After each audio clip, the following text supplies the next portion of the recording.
Hi guys, how are you doing today? Ready for new stories Ask a Lawyer prepared for you? You will hear 3 today. The first one is about OP's sister-in-law, who is craving for attention so much that she faked that she is about to go into labor during OP's wedding. Enjoy the stories, guys, and don't forget to like and subscribe. And of course, don't forget to leave a comment. I'd like to take a minute and rant about my psychotic sister-in-law who married my husband's brother. I'm very grateful there's no blood relation. Let's recount some of the crazy crap she's pulled, eh? I was dating my now husband, and I spent Christmas with his family. He's from another state, about 6 hours from where we live. Upon first meeting her, she asked if we could take her children if anything ever happened to her and my brother-in-law.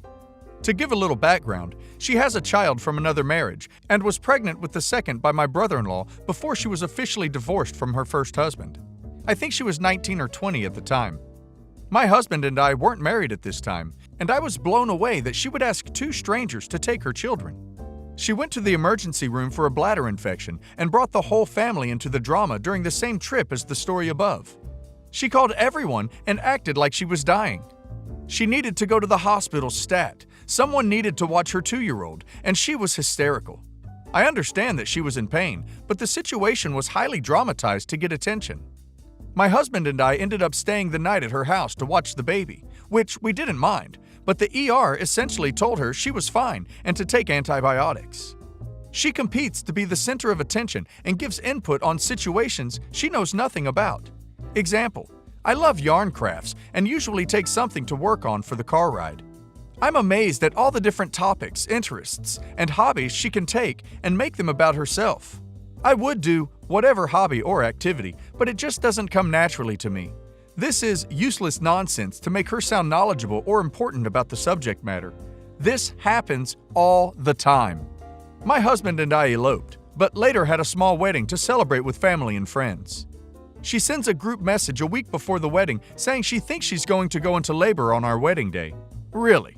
Everyone ignores it. We spend 5 days with his family preparing for the wedding, and she fakes contractions the entire time. She cries and carries on. She intentionally fell down on the stairs before the wedding began and cried to get attention. I didn't know this happened until after the ceremony when my sister told me. Apparently, she made a scene, but people literally walked around her and ignored her. We survived the wedding weekend, and she goes into labor a month later. The same year we go to see his family for Christmas. This is the event that made me go no contact. Her baby is 6 months old, and she literally sets her children down and leaves them to do whatever she wants. The whole trip, she tries to make whatever situation she can about her, which is her normal behavior.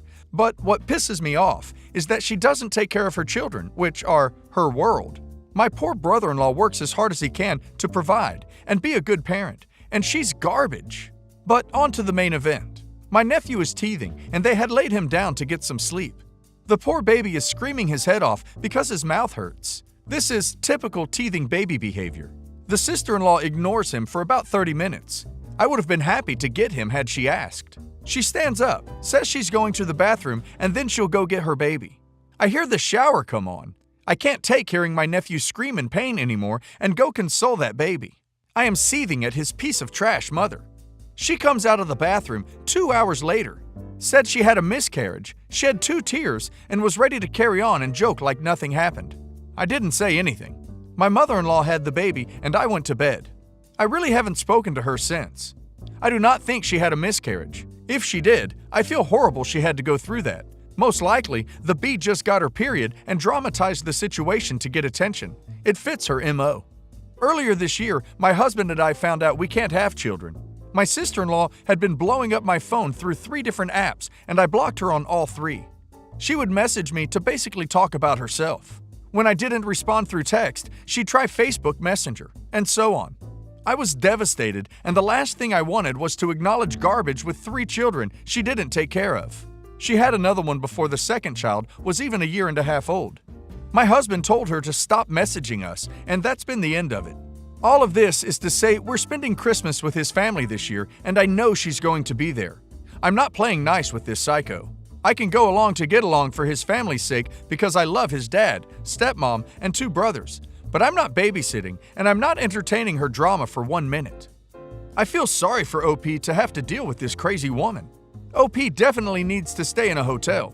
It will make the trip so much less stressful knowing that at any time you have an escape if, when, she goes into complete tantrum mode. Also, I think OP needs to keep her distance, not babysit and refuse to watch her kids for her. It's not up to OP to watch them. She's their mom, and if she decided to have kids, she should take the time to watch them. Plopping them down and walking away is not okay. Dear husband and I have been married for over 10 years after a whirlwind romance and a very short courtship when we were in our early 20s. From the start, mother-in-law had it in for me. First and foremost, because dear husband was the man of the house and the breadwinner for the family. I have 2 younger brother-in-laws. He is a military veteran and helped to pay all the bills back home. A wife would surely steal him away, and she'd be left having to pay her own bills, rather than go on her frequent shopping sprees and care for her other 2 children. Mind you, she was also collecting child support from 2 men and was in a long-term relationship with another, so she had access to plenty of money. When I met dear husband, he was newly finished with active duty and was a reservist collecting unemployment, while I had a decent job myself. Instantly, upon hearing of our quick engagement, she was convinced I was pulling the an officer and a gentleman move, being a money-grubbing military W. I was frequently asked if I was pregnant, which I expected considering how fast we were moving. But she was just so nasty about everything. I wasn't pregnant, we were just crazy about each other, and still are. For a time, I lived under her roof, a real dump. So it was dear husband, 2 brother-in-laws, mother-in-law, and me. Occasionally, her alcoholic boyfriend would drive home drunk, hit one of the other cars or a tree as he tried to park, fall into the floor, and slog his way to their bedroom where they would duck loudly and with abandon, before he would ultimately soil their bed in one manner or another. This man's son, a teenager, would also come to stay with us. He's honorary brother-in-law number 3 to this day. Mother-in-law would spend our mornings together, picking me apart with sarcastic comments and sneers. I remember once as I got ready to head out the door to work, she said, "Are you going to wear that to work?" I looked down at my outfit, clearly self-conscious, and she busted up laughing in my face. She said, "I just love that. It works every time. It doesn't matter what someone is wearing. It's instantly ruined." So fun. She often brags about her ability to manipulate people. Soon after our wedding, we moved out of state and discovered that she had gotten a credit card under dear husband's name while he was away serving our country, maxed it out, and ruined his credit. As he was dealing with identity theft claims and trying to figure out what had happened and who had done it, he was still sending money back home to her to pay large bills for the maintenance of my brother-in-laws and their shared cell phone plan. I began to ask questions about the bills, how much he was paying, why he was paying it, and what he knew about the actual account charges. The 2 largest bills he was paying were the electricity, astronomical, and the phone bill, almost the same. I convinced him to get access to the phone account to review the bills, as he had never seen one. He just cut the checks for whatever she quoted him. Sure as day, he was writing checks directly to her for almost double the due amount, every month. Now I'm feisty and direct. I was raised to raise hell where it was due. However, I wanted to approach this situation with caution. My relationship with mother-in-law was still as new as my marriage, and I knew she was already resentful of me for taking dear husband away from her.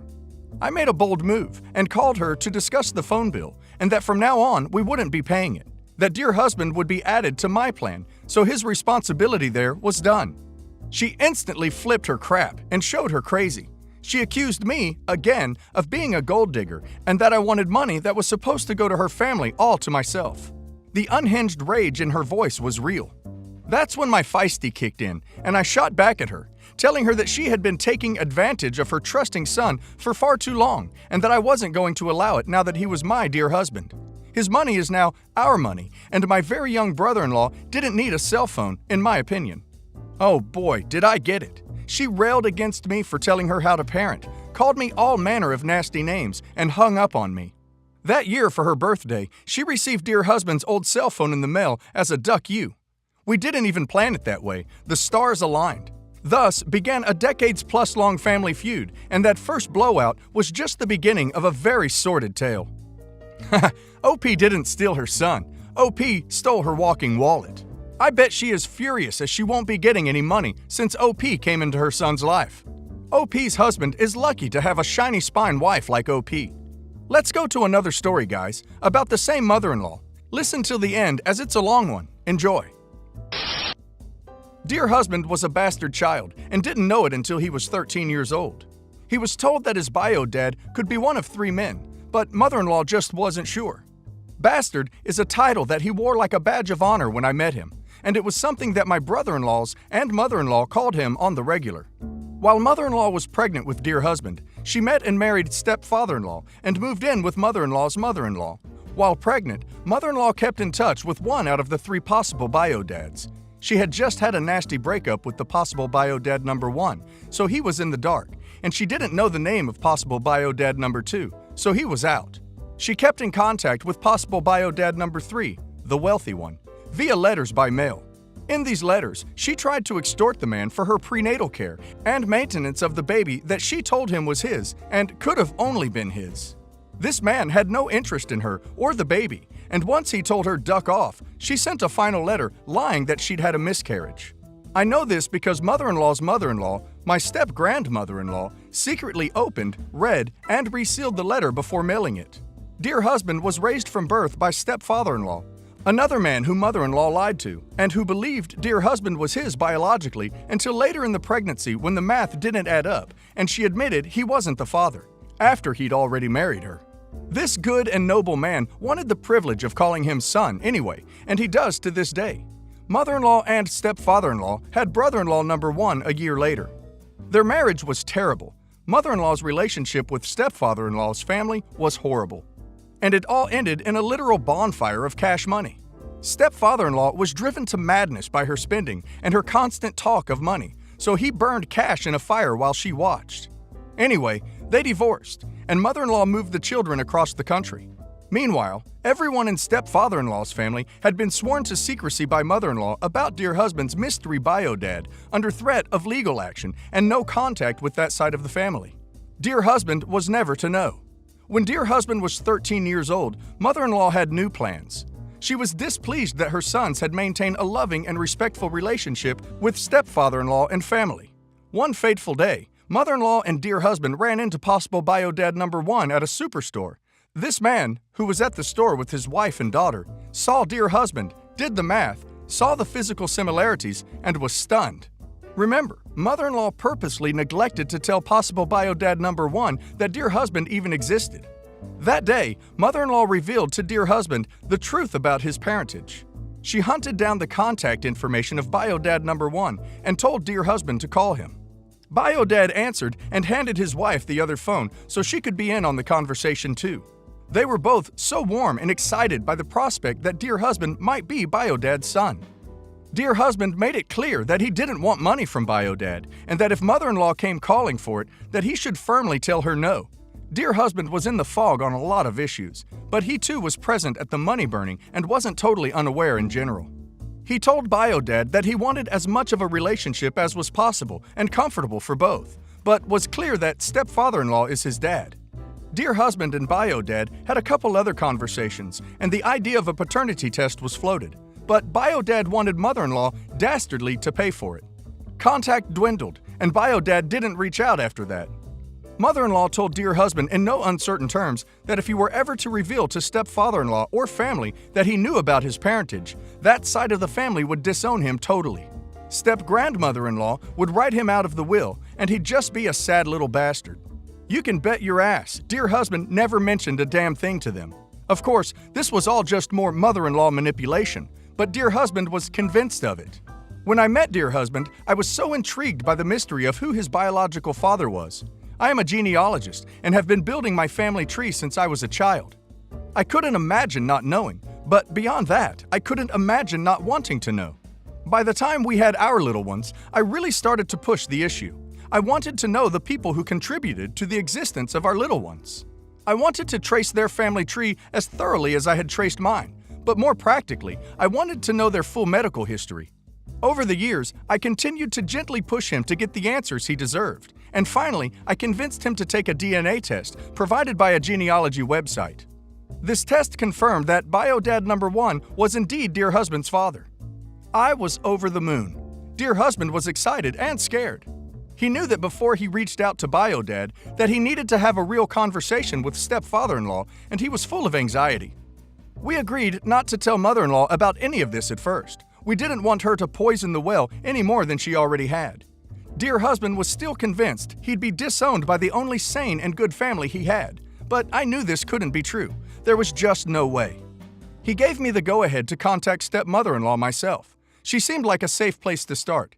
She had been stepfather-in-law's high school sweetheart, and he adopted her 3 kids from her first marriage. She knew everything about everything and has had her own run-ins with mother-in-law. I called stepmother-in-law and told her that dear husband had known for many years and that it changed nothing about the father-son relationship that he had with stepfather-in-law, but that he was scared. She was shocked, as they had all been sworn to secrecy by mother-in-law. Stepmother-in-law never thought in a million years that dear husband had any idea. Over the next few days, a lot of anxiety-ridden phone calls were made, but it all worked out the way I knew it would, and that whole side of the family gave dear husband their blessing to reach out to Biodad. We have since had a wonderful relationship with Biodad, stepmother-in-law number 2, and Biosister. He explained that after initial contact was made all those years ago, he didn't reach out when dear husband stopped calling out of respect for him and his space, and respect for the family relationships he already had. Biodad had always hoped to hear from him again. We've all met in person, our little ones love them, and overall it has been an amazing experience. However, once everyone had been filled in and relationships were solid all around, dear husband told mother-in-law that he had found Biodad. Mother-in-law was beside herself that we had dared mess with and meddle in her life like that. She insisted on going with dear husband whenever he was planning to meet up with Biodad, but by this time, almost a decade into our marriage, dear husband was fully aware of the kind of person mother-in-law is and her manipulation tactics. So we kept all information given to her as vague as possible. She never knew we were going to meet with them until after it had happened, and she was incensed. After our first meeting with Biodad and family, I posted photos to the Book of Faces and explained who they were to us. Mother-in-law was floored that we were so bold and extremely pissed off that it somehow made her look bad. By this time, mother-in-law was a member of public office and was more concerned than ever about her reputation. Mother-in-law never once asked dear husband about his feelings. She never apologized. We wouldn't expect it, and all she had to say about any of it was how it all reflected poorly on her. Biodad learned that mother-in-law knew she was pregnant before he dumped her, but she never told him. Once he'd given her the boot, she failed to ever tell him as a sick revenge. Biodad feels cheated out of nearly 30 years with his only son, and that hurt runs as deep as mother-in-law intended it to. The moral of this story? Never listen to, let alone trust a single word said by the lifelong lying mother-in-law. If she says it is raining, walk at least a block down the street just in case the schemer has put a sprinkler on the roof to back up her lies. OP says she is in public office. The public she serves has the absolute right to know the truth about her. Her robbing Biodad of 30 years with dear husband and her wicked manipulation of dear husband with regards to stepdad surely must earn her a lifelong no contact. She does not deserve any part of his and OP's family life from here on.